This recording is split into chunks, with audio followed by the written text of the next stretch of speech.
दोस्तों, महाभारत की कहानी से आप सभी भलीभांति अवगत होंगे। 18 दिन चले महाभारत के युद्ध में बहुत सारे उतार चढ़ाव आए थे। इनमें हमें पांडवों और कौरवों की बहुत सारी कथाएं मिलती है। पांडु पुत्र भीम के बारे में माना जाता है कि उसमें 10,000 हाथियों का बल था, जिसके चलते एक बार तो उसने अकेले ही नर्मदा नदी का प्रवाह रोक दिया था। लेकिन भीम में यह 10,000 हाथियों का बल आया कैसे, इसकी कहानी बड़ी ही रोचक है। कौरवों का जन्म हस्तिनापुर में हुआ था, जबकि पांचों पांडवों का जन्म वन में हुआ था। पांडवों के जन्म के कुछ वर्ष पश्चात पांडु का निधन हो गया।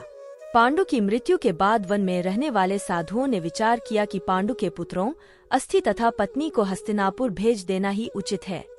इस प्रकार समस्त ऋषिगण हस्तिनापुर आए और उन्होंने पांडु पुत्रों के जन्म और पांडु की मृत्यु के संबंध में पूरी बात भीष्म, धृतराष्ट्र आदि को बताई। भीष्म को जब यह बात पता चली तो उन्होंने कुंती सहित पांचों पांडवों को हस्तिनापुर बुला लिया। दोस्तों, हस्तिनापुर में आने के बाद पांडवों के वैदिक संस्कार संपन्न हुए। दोस्तों, पांडव तथा कौरव साथ ही खेलने लगे। पांडवों और कौरवों की शिक्षा दीक्षा साथ साथ हुई। दौड़े में, निशाना लगाने तथा कुश्ती आदि सभी खेलों में भीम सभी धृतराष्ट्र पुत्रों को हरा देते थे। भीमसेन कौरवों से होड़ के कारण ही ऐसा करते थे, लेकिन उनके मन में कोई वैर भाव नहीं था। परंतु दुर्योधन के मन में भीमसेन के प्रति दुर्भावना पैदा हो गई। वह मन ही मन भीम से ईर्ष्या करने लगा। तब उसने उचित अवसर मिलते ही भीम को मारने का विचार किया। दुर्योधन ने एक बार खेलने के लिए गंगा तट पर शिविर लगवाया। उस स्थान का नाम रखा उदक्रीडन। वहाँ खाने पीने इत्यादि सभी सुविधाएं भी थीं। दुर्योधन ने पांडवों को भी वहाँ बुलाया।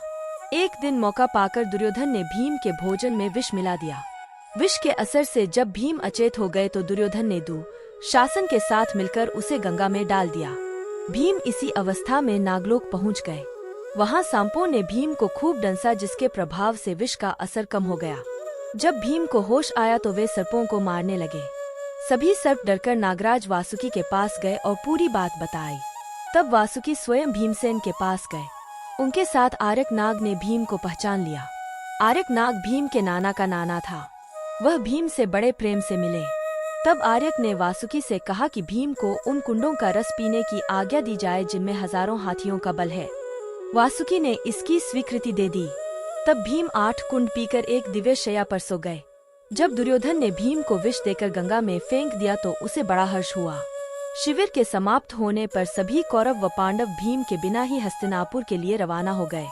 पांडवों ने सोचा कि भीम आगे चले गए होंगे। जब सभी हस्तिनापुर पहुँचे तो युधिष्ठिर ने माता कुंती से भीम के बारे में पूछा।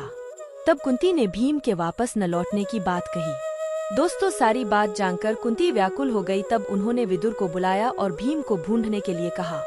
तब विदुर ने उन्हें सांत्वना दी और सैनिकों को भीम को ढूंढने के लिए भेजा। नागलोक में भीम 8वें दिन रसपत जाने पर जागे। तब नागों ने भीम को गंगा के बाहर छोड़ दिया। दोस्तों, जब भीम सही सलामत हस्तिनापुर पहुँचे तो सभी को बड़ा संतोष हुआ। तब भीम ने माता कुंती व अपने भाइयों के सामने दुर्योधन द्वारा विष देकर गंगा में फेंकने तथा नागलोक में क्या क्या हुआ यह सारा वृतांत कह सुनाया। युधिष्ठिर ने भीम से यह बात किसी और को नहीं बताने के लिए कहा। इसी प्रकार दोस्तों, भीम के अंदर 1000 हाथियों का बल आ गया। उम्मीद करते हैं आप सभी को वीडियो पसंद आया होगा। पसंद आया है तो लाइक करने के साथ सब्सक्राइब करना मत भूलना। Thanks for watching.